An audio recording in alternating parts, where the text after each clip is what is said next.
आज हम पढ़ने जा रहे हैं पाठ 16 स्त्री का दर्द। तो स्त्री के दर्द के बारे में आज हम इस पाठ में पढ़ेंगे।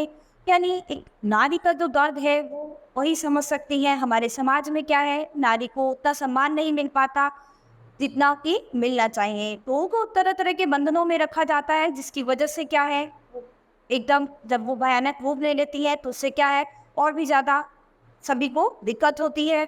वो स्थिति और भी ज़्यादा भयानक हो जाती है। तो क्या है, हमें नारी के सम्मान के लिए, नारी के दर्द को देखते हुए इस पाठ में आज हम बहुत सारी चीज़ें पढ़ेंगे, किस तरह से हमें नारी का सम्मान करना चाहिए। तो आइए इस पाठ को पढ़ते हैं।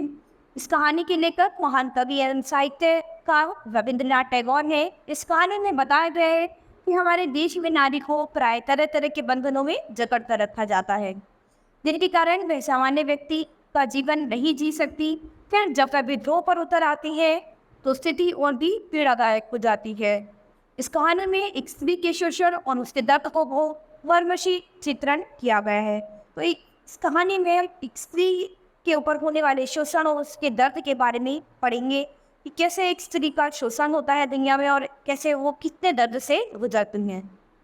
आज 15 साल हो गए हमारे ब्याह को, हम तब से साथ ही रहे। अब तक चिट्ठी लिखने का मौका नहीं मिला। तुम्हारे घर की मजनी बहू जगन्नाथपुरी आई थी तीर्थ करने। ठीक है, तो आज कितने साल हो गए ब्याह को? 15 साल हो गए हैं और अभी तक एक भी चिट्ठी लिखने का मौका नहीं मिला। तुम्हारी मंजली बहू जो है वो आज जगन्नाथपुरी आई थी तीर्थ करने के लिए। आई तो जाना कि दुनिया और भगवान के साथ मेरा एक और नाता भी है, इसलिए आज चिट्ठी लिखने का साहस कर रही हूँ। इसे मछली बहू की चिट्ठी न समझना। मैं दिन याद आता है जब तुम लोग मुझे देखने आए थे। मुझे 12वां साल लगा था। सुदूर गांव में हमारा घर था। पहुंचने में कितनी मुश्किल हुई तुम सबको। मेरे घर के लोग आवभगत करते करते हैरान हो गए। विदाई की करुण धुन गूंज उठी। मैं मछली बहू बनकर तुम्हारे घर आई। सभी औरतों ने नई दुल्हन को जांच परख कर देखा। सबको मानना पड़ा बहू सुंदर है। क्या है, जैसे ही उसने बताया कि मैं तुम्हारे घर दुल्हन बनकर आई, नई दुल्हन, वो सब ने नई दुल्हन को जांच परखा, देखा अच्छे से, और सबको ये बात माननी पड़ी कि जो दुल्हन है वो बहुत ही सुंदर है। मैं सुंदर हूँ यह तो तुम लोग जल्दी भूल गए, पर मुझमें बुद्धि है यह बात तुम लोग चाह कर भी नहीं भूल सके। तो क्या है कि वो सुंदर थी दुल्हन, ये बात तो वो लोग बहुत ही जल्दी भूल गए, लेकिन उसमें बुद्धि भी है, ये बात ये लोग चाह कर भी कभी नहीं भूल पाए। माँ कहती थी औरत के लिए तेज दिमाग भी एक बला है, लेकिन मैं क्या करूँ, तुम लोगों ने उठते बैठते कहा ये बहू तेज है। वो क्या था, तो जब उठते बैठते ये कहोगे कि ये बहू तेज है या ऐसे है, तो क्या है, इंसान का दिमाग वैसे ही काम करने लगता है। लोग बुरा भला कहते सो कहते रहे, मैंने सब माफ कर दिया। मैं छिप छिप कर कविताएं लिखती थी। कविताएं थी तो मामूली, लेकिन उनमें मेरी अपनी आवाज़ थी। वे कविताएं तुम्हारे रीति रिवाजों के बंधनों से आज़ाद थी। यानी वो क्या करती थी, वो बहुत चुपके चुपके कविताएं लिखती थी, और वो कविताएं जो थी वो सबके बंधनों से एकदम मुक्त थी, और उसमें वो अपने दिल की, अपने मन की आवाज़ लिखती थी। यानी जो कुछ उसके साथ होता था वो उन कविताओं के माध्यम से उसमें दिखाती थी। मेरी नन्ही बेटी को छीनने के लिए मौत मेरे बहुत पास आई, उसे ले गई पर मुझे छोड़ गई। माँ बनने का दर्द मैंने उठाया, पर माँ के जाने का सुख नहीं पा सकी। वो क्या था, जो उसकी छोटी जो उसकी नन्ही सी बेटी थी, वो मौत के मुंह से उसके पास से ऊपर गुजर गई। तो वो तो चली गई, लेकिन वो अकेली रह गई, और माँ का दर्द जो था वो तो उन्होंने पा लिया, लेकिन माँ बनने का सुख वो नहीं पा सकी। इस हादसे को भी पार किया, फिर जुट गई रोजमर्रा के काम पे। गाय भैंस सानी पानी में लग गई। तुम्हारे घर का माहौल भूखा और घुटन भरा था। ये गाय भैंस ही मुझे अपने से लगते थे। इसी तरह शायद जीवन बीत जाता। आज का यह पत्र लिखा ही नहीं जाता, लेकिन अचानक मेरी गृहस्थी में जिंदगी का एक बीज आ गिरा। यह बीज जड़ पकड़ने लगा और गृहस्थी की पकड़ ढीली होने लगी। जेठानी जी का की बहन बिंदु अपनी माँ के गुजरने पर हमारे घर आ गई। तो क्या था कि अब उसको घर में बहुत घुटन थी, कभी भी अपनापन महसूस नहीं हुआ। केवल वो गाय भैंस के साथ जो रहती थी, उनके लिए काम करती थी, तो बस उसे बस वही अपनी से लगती थी। तो क्या था, अब उनकी घर गृहस्थी के उसमें एक नया बीज और आ गिरा था। उनकी जेठानी जी की जो बहन थी वो भी अब उनके घर में आकर रहने लगी थी, क्योंकि उनकी माँ जो थी वो जेठानी जी की माँ जो थी वो गुजर रही थी। मैंने देखा तुम सब परेशान थे, जेठानी जी के पीहर की लड़की न रूपवती न धनवती। जेठानी दीदी इस समस्या को लेकर उलझ गई, एक तरफ बहन का प्यार तो एक तरफ ससुराल पक्ष की नाराजगी। अनाथ लड़की के साथ ऐसा रूखा व्यवहार होते देख मुझसे रहा न गया। मैंने बिंदु को अपने पास जगह दी। जेठानी दीदी ने चैन की सांस ली। तो जैसे ही उसने अपनी जेठानी की बहन को, बिंदु को अपने पास जगह दी, तो क्या था, उसकी जेठानी दीदी जो थी वो खुश हो गई, उन्हें थोड़ी चैन की सांस आई। गलती का बोझ मुझ पर आ पड़ा। पहले स्नेह पाकर बिंदु सकुचाती थी, पर धीरे धीरे वह मुझसे बहुत प्यार करने लगी। बिंदु ने प्रेम का विशाल सागर मुझ पर उड़ेल दिया। मुझे कोई इतना प्यार और सम्मान दे सकेगा यह मैंने सोचा भी नहीं था। तो धीरे धीरे क्या था, बिंदु से इतना प्यार करने लगी थी, मैं ऐसा कभी सोचा भी नहीं था कि कोई उसे इतना प्यार करने लगेगा। बिंदु को जो प्यार दुलार मुझसे मिला, मैं तुम लोगों को फूटी आंखों न सुहाया। याद आता है वह दिन जब बाजुबल गायब हुआ। बिंदु पर चोरी का इल्जाम लगाने में तुम लोगों को पल भर भी झिझक नहीं हुई। तो क्या था, उनके घर में जब बाजुबंद चोरी हुआ तो क्या था, बिंदु पर इल्जाम लगाते हुए किसी को भी जरा सी भी झिझक नहीं हुई कि वो बाजुबंद बिंदु ने चुराया है। बिंदु के शरीर पर जरा सी लाल गमोरी क्या निकली तो लोग झट बोले चेचक।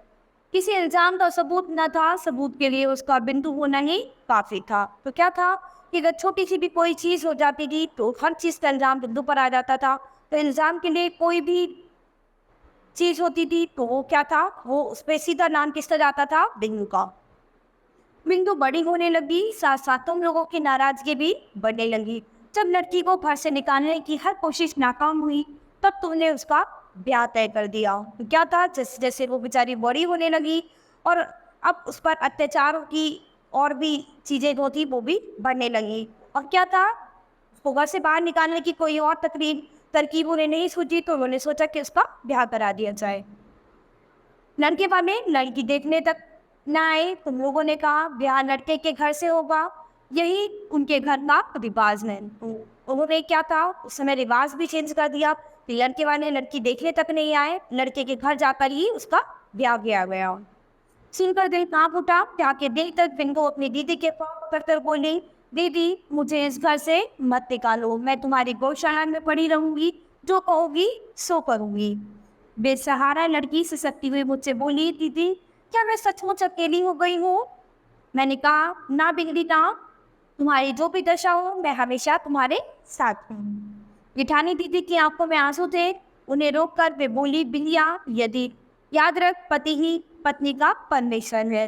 तो अभी क्या था, उनकी जेठानी दीदी जो थी वो परेशान हुई, तो उन्होंने क्या था, उसको रोक कर बोला कि बिंदिया हमेशा ये बात याद रखना कि तुम्हारा पति ही तुम्हारा हमेशा परमेश्वर है। 3 दिन हुए बिंदु के ब्याह को। सुबह गाय भैंस को देखने गौशाला गई तो देखा एक कोने में पड़ी थी बिंदु। मुझे देखकर फफक कर रोने लगी। बिंदु ने कहा कि उसका पति पागल है, बेरहम सास और पागल पति से बचकर वह बड़ी मुश्किल से भागी। अब इसके ब्याह को 3 दिन ही हुए थे, बिंदु वहां से बड़ी मुश्किल से भाग कर आई। उसका पति एकदम पागल था और सास जो थी एकदम बेरहम थी, उसके साथ बहुत ही गलत व्यवहार करती थी। तो वो बड़ी मुश्किल से हम दोनों से वहां से बचकर वहां पर उनके पास आई थी। गुस्से और घृणा से मेरे तन बदन में आग लग गई। मैं बोल उठी, इस तरह का धोखा भी भला क्या ब्याह है, तू मेरे पास ही रहेगी, देखो तुझे कौन ले जा सकता है। तो क्या है, अब वो कहने लगी कि इस तरह का धोखा तो बहुत ही गलत बात है, इस तरह के ब्याह कोई ब्याह नहीं है, ठीक है अब तू मेरे पास ही रहेगी, देखी तुझे यहाँ से कौन ले जाता है। तुम सबको मुझ पर गुस्सा आया। सब कहने लगे बिंदु झूठ बोल रही है। कुछ ही देर में बिंदु के ससुराल वाले उसे लेने आ पहुंचे। कि क्या था कि घर में सब कहने लगे कि बिंदु झूठ बोल रही है, लेकिन ऐसा कुछ नहीं था। और कुछ ही देर बाद क्या हुआ कि बिंदु के ससुराल वाले उसको वहां पर लेने आ गए। मुझे अपमान से बचाने के लिए बिंदु खुद ही उन लोगों के सामने आ खड़ी हुई। वे लोग बिंदु को ले गए। मेरा दिल दर्द से चीख उठा। मैं बिंदु को रोक न सकी। मैं समझ गई कि चाहे बिंदु मर जाए वह अब कभी हमारी शरण में नहीं आएगी। तो वो समझ रही थी कि अब चाहे कुछ भी हो जाए बिंदु कभी भी हमारे पास नहीं आएगी, चाहे वो मर जाए, चाहे उसके साथ कुछ भी हो जाए, वो वापस हमारे पास नहीं आएगी। तभी मैंने सुना कि बड़ी बुआ जी जगन्नाथपुरी तीर्थ करने जाएंगी। मैंने कहा मैं साथ जाऊंगी। तुम सब यह सुनकर खुश हो गए हुए। मैंने अपने भाई शरद को बुला भेजा। उससे बोली अगले बुधवार को मैं पुरी जाऊंगी। जैसे भी हो बिंदु को भी इसी गाड़ी से बिठाना होगा। उसी दिन शाम को शरद लौट आया। उसका पीला चेहरा देखकर मेरे सीने पर सांप लेट गया। मैंने सवाल किया, उसे राजी नहीं कर पाए। इसकी जरूरत नहीं, बिंदु ने कल अपने आप को आग लगाकर आत्महत्या कर ली, शरद ने उत्तर दिया। तो शरद ने कहा कि बिंदु ने अपने आप को आग लगाकर आत्महत्या कर लिया क्योंकि वो बेबस थी, मजबूर थी, उसे कुछ भी समझ नहीं आया। तो वो बेचारी क्या करती, वो किसी के पास जा नहीं सकती थी, कहीं कुछ कर नहीं सकती थी, तो उसने क्या किया, मजबूरी में आत्महत्या कर ली। मैं स्तब्ध रह गई। मैं तीर्थ करने जगन्नाथपुरी आई हूँ, बिंदु को यहाँ तक आने की जरूरत नहीं पड़ी, लेकिन मेरे लिए ये जरूरी था। तो क्या था कि वो जगन्नाथपुरी क्या है, भगवान जी के धाम पर आई थी उनके दर्शन करने के लिए। तो उसने कहा कि यहाँ तक आने की बिंदु को जरूरत नहीं पड़ी थी, लेकिन मैं आई हूँ उसकी अर्जी लेकर, उसकी प्रार्थना लेकर कि इस तरह स्त्रियों के दर्द को भगवान समझिए और उनके साथ ऐसे अत्याचार होना करना बंद करवाइए। जिसे लोग दुख कष्ट कहते हैं वह मेरे जीवन में नहीं था। तुम्हारे घर में खाने पीने की कमी कभी नहीं हुई। तुम्हारे बड़े भाई का चरित्र जैसा भी हो, तुम्हारा चरित्र में कोई खोट नहीं था। यानी वो अपने पति के लिए कहती है कि तुम्हारे भाई का चरित्र कैसा भी हो, लेकिन तुम्हारा चरित्र अच्छा था।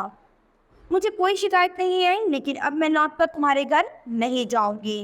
मैंने बिंदु को देखा, घर गृहस्थी में लिपटी औरत का परिचय मैं पा चुकी, अब मुझे उसकी जरूरत नहीं है। तो वो बिंदु को देखकर इतना परेशान हो गई थी कि वो वापस अपनी घर गृहस्थी में लौटना नहीं चाहती थी। कि वो समझ गई थी कि एक औरत का परिचय उन्हें बहुत ही भली बात मिल गया था, यानी एक औरत के साथ क्या कुछ नहीं हो सकता। तो इसके बारे में जानकर उसने कहा था कि अब मुझे इस घर गृहस्थी की कोई जरूरत नहीं है। मैं तुम्हारी चौखट लांघ चुकी, इस वक्त मैं नीले समुद्र के सामने खड़ी हूँ। तुम लोगों ने अपने रीति रिवाजों के पर्दे में मुझे बंद कर दिया था। ना जाने कहाँ से बिंदु ने इस पर्दे के पीछे झांककर मुझे देख लिया और उसी बिंदु की मौत ने हर पर्दा गिराकर मुझे आजाद कर दिया है। मजली बहू खत्म हुई तो वो इस चिट्ठी के उसमें लिखती है कि अब तुम्हारी मजली बहू खत्म हुई और अब मैं तुम्हारे हर बंधन से आज आज़ाद हूँ। मुझे बिंदु ने आज़ाद कर दिया है, उसकी मौत से मेरे अंदर की जो आत्मा है वो आज जाग उठी है। क्या तुम सोच रहे हो कि मैं बिंदु की तरह मरने वाली हूँ? डरो मत, मैं तुम्हारे साथ ऐसा पुराना मजाक नहीं करूँगी। तो वो ये भी लिखती है कि क्या तुम यही सोच रहे हो कि मैं बिंदु की तरह मरने वाली हूँ? तो नहीं, डरो मत, मैं ऐसा कुछ नहीं करूँगी, मैं ऐसा पुराना मजाक बिल्कुल नहीं करूँगी। मीरा बाई भी मेरी तरह औरत थी, उसके बंधन भी कम नहीं थे। उनसे मुक्ति पाने के लिए उसे आत्महत्या तो नहीं करनी पड़ी। मुझे अपने पर भरोसा है, मैं जी सकती हूँ, मैं जीऊँगी। तो क्या है, मीरा उसने कहा कि मीरा बाई भी एक औरत थी, वो भी बहुत बंधन में थी, लेकिन उन्होंने अपनी मुक्ति पाने के लिए आत्महत्या नहीं की। तो क्या है, मुझे अपने पर बहुत भरोसा है, मैं जीना चाहती हूँ और मैं आगे जीऊँगी, लेकिन मैं वहाँ पर उस बंधन में दोबारा नहीं आऊँगी। तो क्या था कि जो मजली बहू थी वो बिंदु की मौत से दुखी होकर उसने अपने आप में ये संकल्प कर लिया था कि वो वापस उस घर में, उस बंधन में नहीं जाएंगी जहाँ उस बंधन में, इस गृहस्थी के बंधन में इतनी घुटन है कि वो अच्छे से जी नहीं पाएंगी। तुम लोगों के आश्रय से मुक्त मृणाल, ठीक है। तो उस मंझली बहू का नाम क्या था? मृणाल था, जो अपने दुख की घटना इस पत्र के माध्यम से अपने घर वालों को लिखकर भेजती है कि अब मैं यहाँ पर हूँ और अब मैं यहाँ से वापस कभी नहीं आऊँगी। तो यहाँ पर उस मंझली बहू ने स्त्री के दुख का, उसके दर्द का बहुत ही सुंदर तरीके से वर्णन किया है कि किस तरह से स्त्री का दुख जो है वो कोई भी बांट नहीं सकता, उनके साथ कितनी परेशानियां होती हैं, ठीक है। तो इस पार्ट में बच्चों को हमने यही पढ़ा है। तो हमें क्या है, अपने आने वाले समय में इन चीज़ों को ख़त्म करना है, इन चीज़ों को धीरे धीरे देश में ख़त्म कर देना है, ठीक है। तो हमें इन चीज़ों में सुधार लाने के लिए और बहुत सारी चीज़ें करनी पड़ेंगी। तो ठीक है, ये पाठ हमारा यही खत्म होता है। अब हम अपनी नई क्लास में मिलेंगे अपने नए पाठ के साथ। धन्यवाद।